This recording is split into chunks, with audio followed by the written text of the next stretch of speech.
नमस्कार दोस्तों, स्वागत करता हूं आपका आपके ही अपने परिवार परीक्षा अड्डा में। दोस्तों, आज हम बात करेंगे केमिस्ट्री का एक महत्वपूर्ण टॉपिक जो है कार्बन। ठीक है, कार्बन और उसके अपरूपों के बारे में एमसीक्यू के माध्यम से समझेंगे। कौन कौन से एग्जाम में क्वेश्चन आए हुए हैं, उन क्वेश्चन की एक एमसीक्यू सीरीज तैयार की है मैंने। आइए तो देखते हैं आज का अपना पहला क्वेश्चन। चलिए दोस्तों, पहला क्वेश्चन दोस्तों आपके सामने है कि कैरेट मात्रक हीरे की व्याख्या करता है। कैरेट मात्रक हीरे की व्याख्या करता है, तो आंसर होगा आपका यहाँ पर द्रव्यमान। क्या आंसर लगाएंगे दोस्तों आप? यहाँ पर आप लगाएंगे द्रव्यमान। ठीक है ना। कैरेट कंफ्यूज मत होइएगा दोस्तों, हीरे के केस में कैरेट का मतलब हो जाता है द्रव्यमान।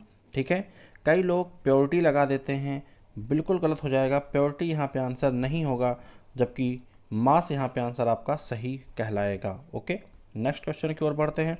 अगर हम बात करते हैं कैरेट की, कि एक कैरेट की बात करें तो एक कैरेट में दोस्तों जानते रहिए आप 200 मिलीग्राम होते हैं।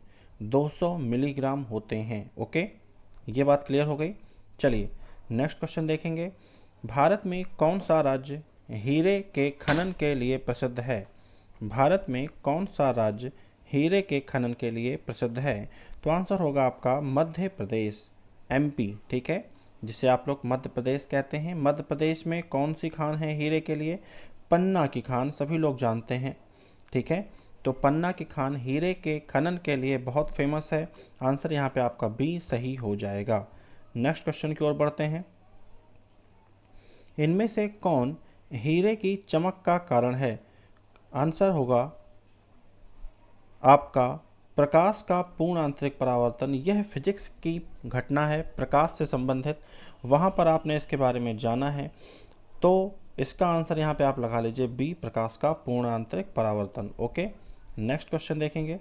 नाभिकीय रिएक्टर में इनमें से किसे न्यूट्रॉन की गति मंदक के रूप में प्रयोग करते हैं? अब हम पढ़ रहे हैं नाभिकीय रिएक्टर के बारे में, थोड़ा सा ध्यान देंगे दोस्तों। यहाँ पे ग्रेफाइट की बात करें तो ग्रेफाइट भी कार्बन का एक अपर रूप है, और यहाँ पर हैवी वाटर भी आपका सही हो जाएगा। हैवी वाटर D2O, ठीक, ड्यूटेरियम ऑक्साइड के नाम से जानते हैं, तो यहाँ पे आपका बोथ आंसर सही हो जाएगा। ओके, नेक्स्ट, ग्रेफाइट का उपयोग करते हैं। ग्रेफाइट का उपयोग करते हैं, आंसर होगा आपका स्नेहक के तौर पर और एक पेंसिल की नोक के रूप में। ठीक, यानी कि as lubricant and as tip of pencil. Okay, next, इनमें से कौन एक अपर रूप अवस्था है? अपर रूप अवस्था पूछा है आपसे यहाँ पर। कालिक, पेंसिल, हीरा, मतलब यह सभी एक अपर रूप अवस्था को दर्शा रहे हैं। नेक्स्ट क्वेश्चन की ओर देखेंगे आप। इनमें से किसे कार्बन के फुटबॉल नुमा अपरूप के नाम से जाना जाता है? तो आंसर होगा आपका बक मिंस्टर फुलरीन, C60। ठीक, C60 को हम लोग कहते हैं बक मिंस्टर फुलरीन। ओके, आप डायमंड, ग्रेफाइट, बक मिंस्टर फुलरीन और ग्रेफीन, ये चारों ही अपर रूप हैं किसके? कार्बन के। यहाँ पे आंसर हो जाएगा आपका बक मिंस्टर फुलरीन। ओके, नेक्स्ट क्वेश्चन की ओर देखेंगे। निम्नलिखित में से कौन कार्बन का द्विविमीय अपरूप है? आंसर होगा ग्रेफीन। बाकी तीनों 3D हैं, बाकी तीनों 3D यानी कि 3 डायमेंशनल, त्रिविमीय हैं, और ग्राफीन आपका द्विविमीय है यानी कि 2D है। ओके, नेक्स्ट देखेंगे C60 क्या है? तो एलोट्रोप है। किसका एलोट्रोप है? कार्बन का एलोट्रोप है। ये चीज़ें आप जान रहे हैं। चलिए ये दोस्तों, तो अब हम जानेंगे साल्ट। ठीक है, साल्ट पे बेस्ड कुछ महत्वपूर्ण क्वेश्चन के केमिस्ट्री का ये भी एक बहुत ही अच्छा टॉपिक बनता है आपका। चलिए तो देखते हैं। पहला क्वेश्चन इसका बन गया है आपका, विरंजक चूर्ण का रासायनिक सूत्र क्या होता है? तो दोस्तों आपका आंसर होगा CaOCl2। ये हो गया आपका ब्लीचिंग पाउडर का सूत्र। ठीक है दोस्तों, यहाँ पे आप देख रहे हैं CaOH का ट्वाइस, कैल्शियम हाइड्रोक्साइड MgOH का ट्वाइस, ये हो गया आपका मैग्नीशियम हाइड्रोक्साइड। ओके, फटाफट से कमेंट बॉक्स में कमेंट करके बताइए कि CaSO4 × 2H2O यह किसका रासायनिक सूत्र है? और ये भी आप मुझे बताइए कि मैग्नीशियम हाइड्रोक्साइड का मुख्य कार्य क्या है? मैं उम्मीद करता हूँ कि ये दोनों ही क्वेश्चन आप फटाफट से मुझे बता देंगे, क्योंकि ये शायद मैं आपको पढ़ा चुका हूँ। तो दोस्तों, मैं आपसे ये उम्मीद कर सकता हूँ कि ये दोनों क्वेश्चन आप मुझे बता देंगे, ठीक है ना? चलिए तो बढ़ते हैं नेक्स्ट क्वेश्चन की तरफ। और हमारा नेक्स्ट क्वेश्चन है, इनमें से कौन कॉपर सल्फेट से कॉपर को विस्थापित कर देगा? कॉपर सल्फेट से कॉपर को कौन विस्थापित कर देगा? तो आपका आंसर होगा लोहा और जिंक दोनों, ठीक है? लोहा और जिंक दोनों ये कॉपर सल्फेट से लोहे कॉपर को विस्थापित कर देंगे, ठीक है ना? अगर आप ध्यान दें तो कॉपर सल्फेट का फार्मूला होता है CuSO4, CuSO4, ठीक है? जब इसकी लोहे से क्रिया होगी तो लोहा बना लेगा फेरस सल्फेट, ठीक?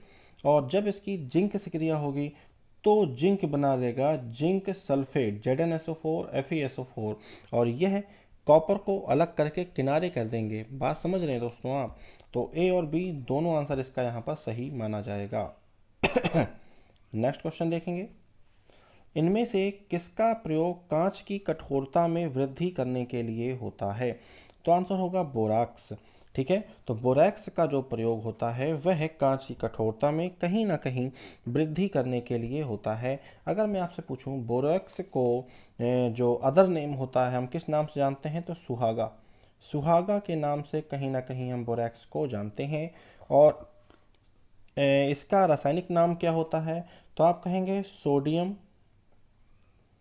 Tetra borate, sodium tetra borate, ठीक है दोस्तों? तो कहीं ना कहीं इसका रासायनिक नाम होता है सोडियम टेट्रा बोरेट, और इस बात को आप सभी लोग जानते हैं कि इसका रासायनिक नाम क्या होता है? Sodium tetra borate. ओके, चलिए बढ़ते हैं हम अगले क्वेश्चन की तरफ। नेक्स्ट क्वेश्चन है आपका, सीमेंट की कठोरता बढ़ाई जाती है कैसे? दोस्तों, सीमेंट की कठोरता बढ़ाने के लिए उसमें पानी मिलाना पड़ेगा, मतलब जलीयकरण करना पड़ेगा, यानी कि उसे हाइड्रेट करना पड़ेगा। और जितना पानी सीमेंट को मिलता जाएगा उतना ही वह कहीं ना कहीं कठोर होता जाएगा। ओके, नेक्स्ट क्वेश्चन देखते हैं, इनमें से किसका प्रयोग अग्निरोधक भवन सामग्री के रूप में किया जाता है? तो दोस्तों, प्लास्टर ऑफ पेरिस, ठीक? प्लास्टर ऑफ पेरिस एक अग्निरोधक के रूप में काम करता है। कहाँ पर? भवन में, घरों में यह अग्निरोधक के रूप में कार्य करता है। यह एक बहुत ही इंपॉर्टेंट क्वेश्चन दोस्तों बनेगा आपका, ठीक है ना? चलिए बढ़ते हैं हम अगले क्वेश्चन की तरफ फटाफट से। गैस जिसका फलों को कृत्रिम रूप से पकाने में प्रयोग किया जाता है एसेटिलीन, ठीक है दोस्तों? फलों के ऊपर लगाया जाता है कैल्शियम कार्बाइड, ठीक है? कैल्शियम कार्बाइड जब हवा से रिएक्शन करता है और हवा में उपस्थित ऑक्सीजन से रिएक्शन करता है तो बनाता है एसेटिलीन। क्या बनाता है? एसेटिलीन, ठीक? जो फलों को कृत्रिम रूप से पकाने में सहायक होती है, ठीक है? चलिए नेक्स्ट क्वेश्चन की ओर बढ़ते हैं। प्लास्टर ऑफ पेरिस निर्जलीय अवस्था में जिप्सम, ठीक? प्लास्टर ऑफ पेरिस की निर्जलीय अवस्था को हम क्या कह सकते हैं दोस्तों? जिप्सम कह सकते हैं कि प्लास्टर ऑफ पेरिस की निर्जलीय अवस्था क्या होती है? आपका आंसर होगा यहाँ पर जिप्सम। ओके, अगर हम जिप्सम की बात करते हैं तो कहीं ना कहीं आपके जिप्सम का रासायनिक सूत्र क्या होता है? फटाफट से आप मुझे ये बात बताएंगे कि जिप्सम का रासायनिक सूत्र क्या होता है? फटाफट से दोस्तों बताइए। चलिए देखिए ध्यान से, जिप्सम का आपका रासायनिक सूत्र हो जाएगा CaSO4 इंटू 2H2O, ठीक है? जिप्सम का रासायनिक सूत्र होता है CaSO4 इंटू 2H2O। यहीं पे अगर प्लास्टर ऑफ पेरिस की बात की जाएगी, प्लास्टर ऑफ पेरिस की बात की जाएगी तो आपका हो जाएगा सूत्र CaSO4 into half H2O, 1/2H2O। Okay, चलिए अगले क्वेश्चन की तरफ बढ़ते हैं। फिटकरी में जल के अणुओं की संख्या दोस्तों 24 होती है। इसको मैं बता चुका हूँ आपको डिटेल में, तो जो पिछले वीडियो को जिन्होंने नहीं देखा वो पिछले वीडियो में जाके इसका आंसर देख सकते हैं, ठीक है? चलिए नेक्स्ट क्वेश्चन देखेंगे आप, टेल्कम पाउडर। टेल्कम पाउडर संबंधित है आपका होगा बोरिक एसिड। ठीक है, बोरिक एसिड टेल्कम पाउडर से संबंधित है और कहीं ना कहीं इसके सॉफ्ट ड्रॉप बनाए जाते हैं, मतलब सॉफ्ट एसिड होता है जिसके हम लोग बनाते हैं आई ड्रॉप। ठीक है, तो आँखों में डालने के लिए भी इसका प्रयोग किया जाता है आई ड्रॉप के रूप में। याद रखेंगे बोरिक एसिड, पुराना क्वेश्चन बनता है इसका। ठीक है, रासायनिक सूत्र होता है इसका H3BO3, H3BO3। ठीक है दोस्तों, चलिए आगे बढ़ते हैं। लौंग का तेल संबंधित है, आंसर होगा आपका यूजेनॉल से। लौंग का तेल किससे संबंधित है, आंसर क्या लगाएंगे, यूजेनॉल से। Okay, next question. चलिए दोस्तों, ये थे आपके आज के क्वेश्चन। अभी आपके कुछ क्वेश्चन बचे हुए हैं, उनको भी हम देख लेते हैं, तब हम बढ़ेंगे आगे। चलिए दोस्तों, बढ़ते हैं आगे और जानते हैं रेडियो एक्टिविटी के बारे में। ठीक है दोस्तों, अब आपका एक फिर से एक नया टॉपिक स्टार्ट करते हैं, रेडियो एक्टिविटी, और इस पे बेस कुछ क्वेश्चन को करेंगे जो क्वेश्चन आपके एग्जाम के लिए बेहद महत्वपूर्ण होने वाले हैं। चलिए, तो पहला क्वेश्चन लेते हैं रेडियो एक्टिविटी का। पहले क्वेश्चन को लेने से पहले चलिए कुछ बातें कर लेते हैं रेडियो एक्टिविटी के बारे में।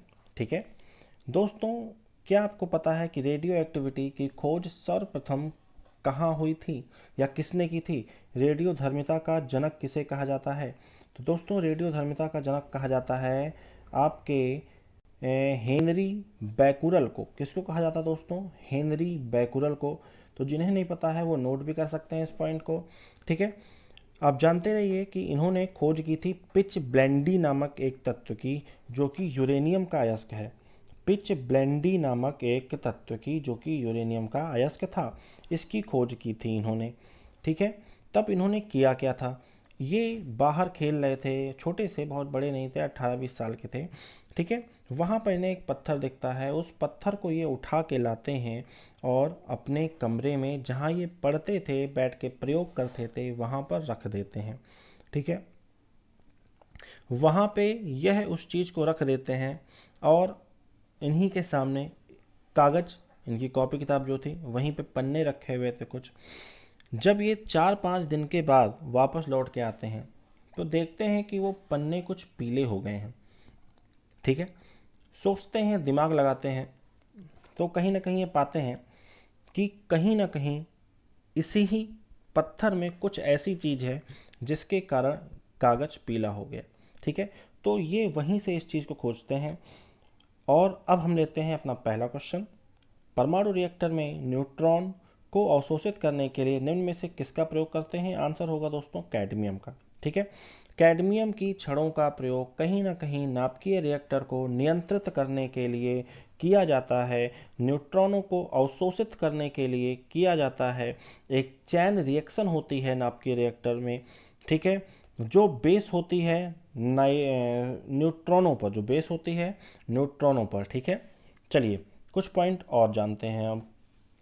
अगर आपसे बात की जाए कि रेडियम और पोलोनियम, रेडियम और पोलोनियम के खोजकर्ता कौन है, तो आंसर होगा मैडम क्यूरी। कौन है दोस्तों?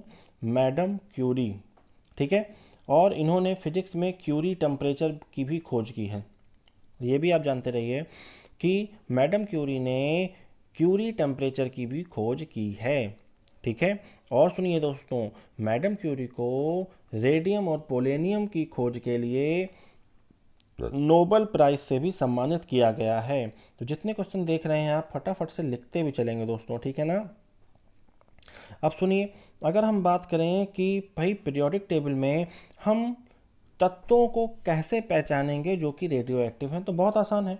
जिनका एटॉमिक नंबर 82 से ज़्यादा हो, जिनका एटॉमिक नंबर 82 से ज़्यादा हो, वह सभी पीरियोडिक टेबल में रेडियो एक्टिव तत्व हैं। ठीक है, जैसे बिस्मथ, बिस्मथ का होता है आपका 83, तो यह एक रेडियो एक्टिव तत्व है।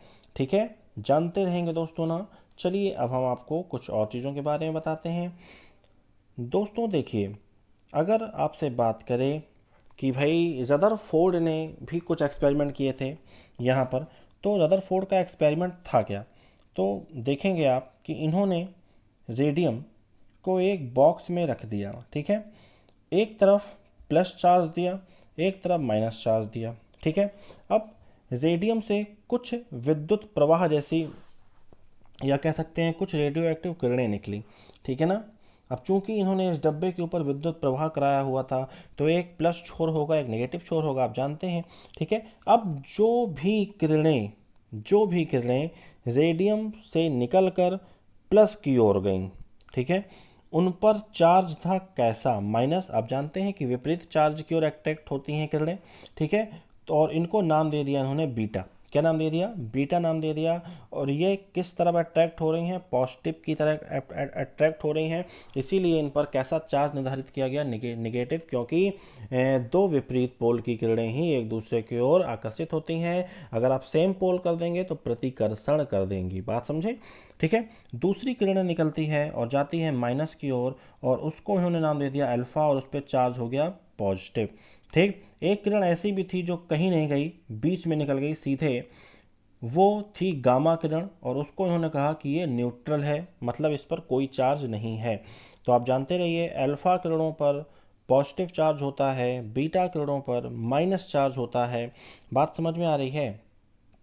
ठीक है, अब देखिए दोस्तों, एक चीज़ और आप देखेंगे यहाँ पर, देखिए अल्फ़ा प्लस प्लस, अगर हम बात करें अल्फ़ा प्लस प्लस की, ठीक है, क्वेश्चन पूछ चुका है कि अल्फ़ा पर डबल पॉजिटिव चार्ज जो होता है वह किसके एटॉमिक नंबर के बराबर होता है। तो आपका आंसर होगा 2He4। देखिए यहाँ पे 2, ठीक, यहाँ पर 2, ठीक है ना। तो आप यहाँ पर कह सकते हैं कि हीलियम से इसकी तुलना की जा सकती है। ठीक है, अब क्वेश्चन यहाँ पे पूछता है कि भाई अल्फा बीटा और गामा किरणों में किसकी बेधन क्षमता सर्वाधिक होती है। तो आप कहेंगे गामा किरणों की बेधन क्षमता सर्वाधिक होती है। ओके, बात समझे आप। ठीक है, इसीलिए गामा किरणों का कहीं ना कहीं प्रयोग कैंसर के उपचार में भी किया जाता है दोस्तों। बात समझ में आ रही है। ठीक है, अगर आपसे पूछे कि बताइए कि भारत में यूरेनियम पाया जाता है, तो आपका आंसर होगा नहीं। यूरेनियम ऑस्ट्रेलिया और रसिया में पाया जाता है, भारत में नहीं पाया जाता है। क्लियर है। ठीक है, और सुनिए दोस्तों, अगर पूछे भारत में आपसे कि भारत में भाई किस प्रकार का रेडियोधर्मी पदार्थ पाया जाता है, तो आप कहेंगे थोरियम। थोरियम पाया जाता है केरल, तमिलनाडु, कर्नाटक, उड़ीसा के तटीय इलाकों में। ठीक है, वहाँ की रेत में पाया जाता है, जिसे आप मोनोजाइट कहते हैं, जो कि थोरियम का ही अयस्क होता है। कभी कभी ऐसे पूछ लेता है कि केरल के तटों पर जो रेडियोधर्मी प्रदूषण होता है वह किसकी वजह से होता है, तो आप कहेंगे थोरियम की वजह से होता है। नेक्स्ट क्वेश्चन लेंगे अब हम। परमाणु रिएक्टर में बिजली उत्पन्न करने के लिए प्रयुक्त ऊर्जा कौन सी होती है। दोस्तों, आप सभी लोग जानते हैं कि परमाणु रिएक्टर में जो ऊर्जा का प्रयोग किया जाता है वो कहीं ना कहीं भाप ऊर्जा का प्रयोग किया जाता है, स्टीम एनर्जी का प्रयोग किया जाता है। ठीक है, परमाणु रिएक्टर होते हैं कमरे के आकार के, जिनकी छतों पर बड़े बड़े फैन लगाए जाते हैं, पंखे लगाए जाते हैं। बात समझ में आ रही है। तो इसका होगा आपका डी ऑप्शन, लगा लीजिए इसका आप टिक। ओके, चलिए कुछ पॉइंट और हम देखते हैं फटाफट से। अगर पूछा जाए आपसे कैंसर के ट्रीटमेंट में, तो आप बता देंगे गामा रेडिएशन का प्रयोग करते हैं। ठीक, कौन सी गैस का प्रयोग करते हैं, रेडॉन गैस का प्रयोग करते हैं। रेडॉन गैस भी एक रेडियोधर्मी गैस है, जानते रहिए। और किस समस्थानिक का प्रयोग करते हैं, तो कोबाल्ट 60 का प्रयोग करते हैं। ठीक है ना, बात समझे। किस विटामिन का प्रयोग करते हैं, तो आप कहेंगे साइनो कोबालामिन, विटामिन B12। ये हो गई कैंसर से रिलेटेड सारे क्वेश्चन, ठीक है, जो आपके पेपर में पूछे जा सकते हैं, इससे अलग नहीं पूछा जाएगा। चलिए, अगला क्वेश्चन था आपका हाइड्रोजन बम आधारित है, तो आप जानते हैं नाभिकीय संलयन पर, ठीक है, या अनियंत्रित फ्यूजन कह सकते हैं आप इसे। ठीक है, या आप इसे अनियंत्रित संलयन अभिक्रिया कह सकते हैं। क्लियर दोस्तों। अच्छा, ये संलयन प्रक्रिया क्या है, नाभिकीय संलयन क्या होता है। नाभिकीय संलयन से दोस्तों जो सूर्य की रोशनी है, सूर्य की अपार ऊर्जा का राज नाभिकीय संलयन ही है। ठीक है, नाभिकीय संलयन को एक बार शुरू कर सकते हैं, फिर इसे रोका नहीं जा सकता है, क्योंकि इसमें न्यूट्रॉन नहीं होते हैं। बात समझ में आ रही है। नाभिकीय संलयन को न्यूट्रॉनों की ज़रूरत नहीं होती है, इसीलिए इनको रोका नहीं जा सकता है। ठीक है, इसीलिए यह जो आपका हाइड्रोजन बम होता है वह परमाणु बम से कहीं ना कहीं बहुत ज़्यादा हानिकारक होता है। ठीक है दोस्तों, अगर पूछा जाए आपसे कि ये बताइए फादर ऑफ न्यूक्लियर केमिस्ट्री, मतलब परमाणु रसायन के जनक कौन हैं। ठीक है, यही पूछा जाए न्यूक्लियर विखंडन, नाभिकीय विखंडन के जनक कौन हैं, तब आप आंसर लगाएंगे ऑटो हॉर्न। Auto horn. ठीक है, कहीं ना कहीं इन्हें हम परमाणु बम के जनक के रूप में भी कहते हैं। ठीक है, परमाणु बम के जनक ऑटो हॉर्न। लेकिन क्वेश्चन थोड़ा सा घुमा दे, कह दे परमाणु बम के खोजकर्ता, परमाणु बम के खोजकर्ता, और वहां पे ऑटो हॉर्न ना दिया हो, तब आप लगाएंगे आंसर रॉबर्ट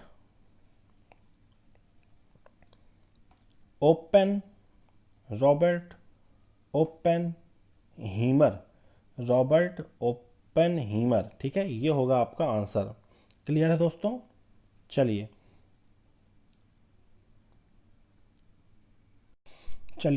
अगले क्वेश्चन की तरफ बढ़ते हैं फटाफट से। क्वेश्चन है आपके सामने, इनमें से कौन हाइड्रोजन का रेडियोधर्मी समस्थानिक है।